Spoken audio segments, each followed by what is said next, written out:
Muito obrigado, Sr. Presidente. Renovo as saudações ao Sr. Presidente, ao Sr. Ministro, ao Sr. Secretário de Estado, Senhoras e Senhores Deputados.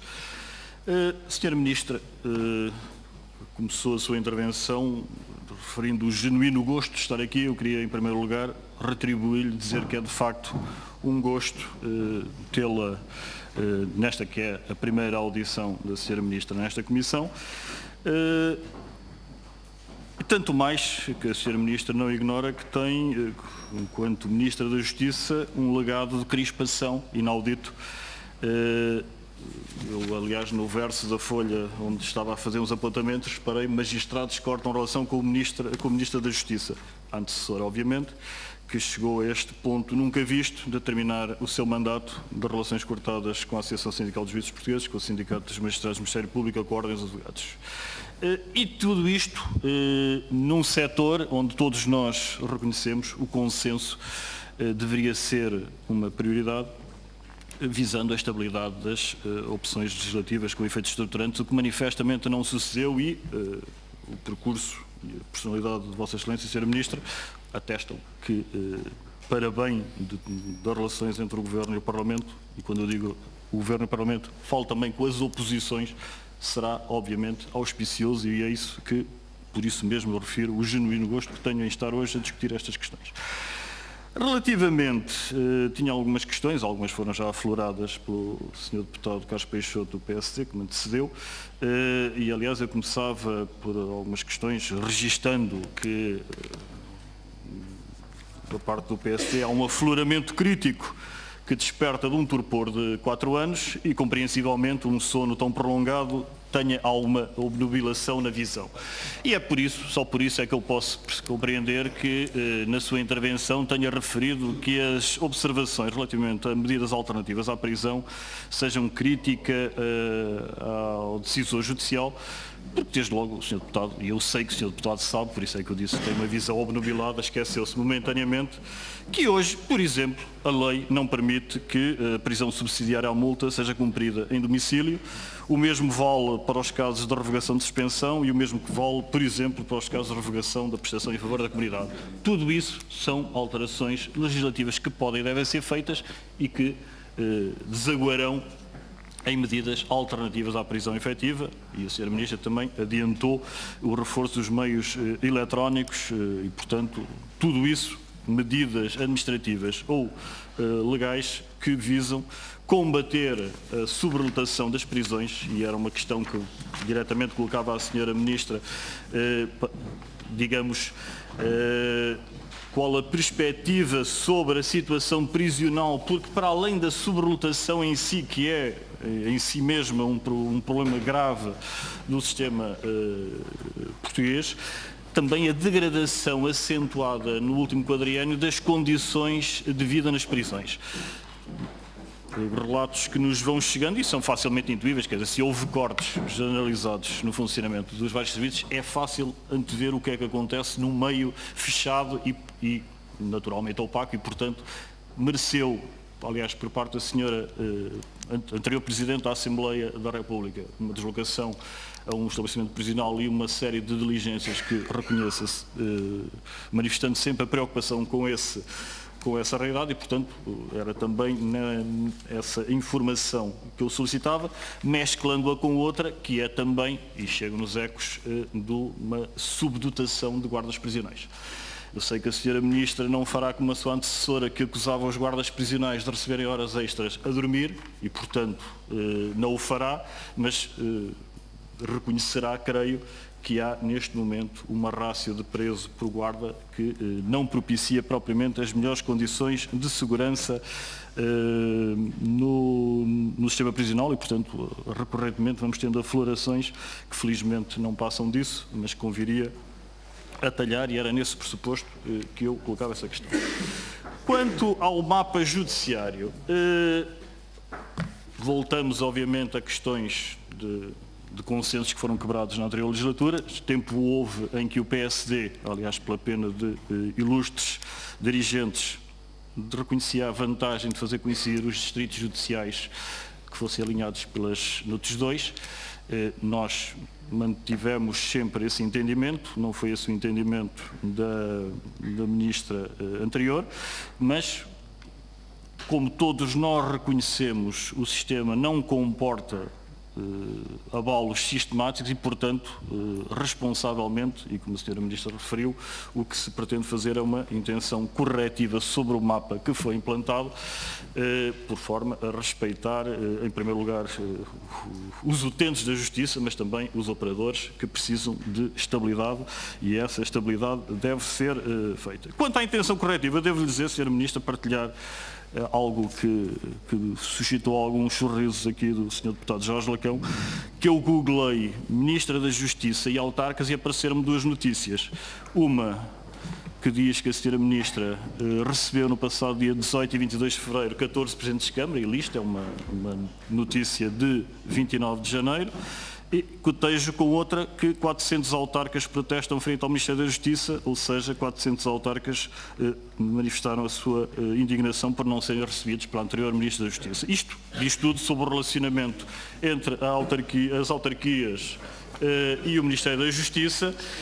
E relativamente também ao mapa, eu devo dizer, com alguma preocupação, o relatório que a Sra. Ministra certamente conhece, o impacto da crise nos direitos fundamentais dos membros da União Europeia, um relatório do Parlamento Europeu, e relativamente ao caso concreto de Portugal, o relatório de 2015, que relativamente ao Judiciary Map, portanto, obviamente ao mapa judiciário,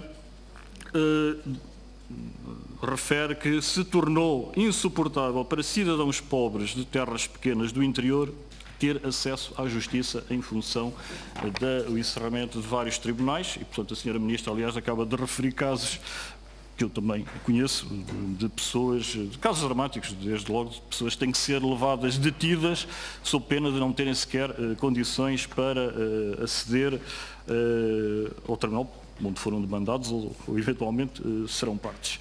Essa é uma questão, já o referiu e registamos que esse acerto será casuístico, portanto, terá em atenção realidades concretas que têm a ver também com os fluxos urbanos, de existência de transportes ou não, que foram totalmente desconsiderados no anterior, na implementação do mapa, que mereceu, aliás, nosso veemente protesto. Aliás, foi objeto de uma apreciação parlamentar, onde repito, afloramento crítico manifestamente na altura se não verificava, mas registamos que passaremos a ter um contributo crítico de quem até durante 4 anos o não manifestou. Uma questão, Sra. Ministra, que eu não posso deixar de lhe colocar nesta que é a sua primeira deslocação a esta comissão, que obviamente se projetará sobre a legislatura, não tenho qualquer ilusão que não se projetará neste primeiro ano, mas que não pode deixar de ser atendido, e reporto outra vez ao impacto da crise em direitos fundamentais, no que diz caso a Portugal, que é a existência ou a referência das custas judiciais, que merece da parte da Direção-Geral dos Assuntos Internos do Parlamento Europeu a referência de que em Portugal o acesso à justiça se tornou cada vez mais caro e, consequentemente, mais difícil, a ponto de, em algumas situações, se poder falar de uma violação constitucional do acesso à justiça, na medida em que, em muitos casos, se transformou num fardo excessivo e desproporcionado. É, de facto, uma realidade que nos preocupa e, portanto, penso que o Ministério da Justiça não poderá deixar de tomar as medidas adequadas a superar esta realidade preocupante, e estou certo que a Sra. Ministra não deixará de o fazer. Sítios. Já quase tudo foi dito sobre os sítios. Aquilo tinha 2 perguntas a colocar relativamente à fiabilidade, que é que nos pode dizer relativamente à fiabilidade do sistema. Eu nem vou referir, porque passámos quase toda a anterior legislatura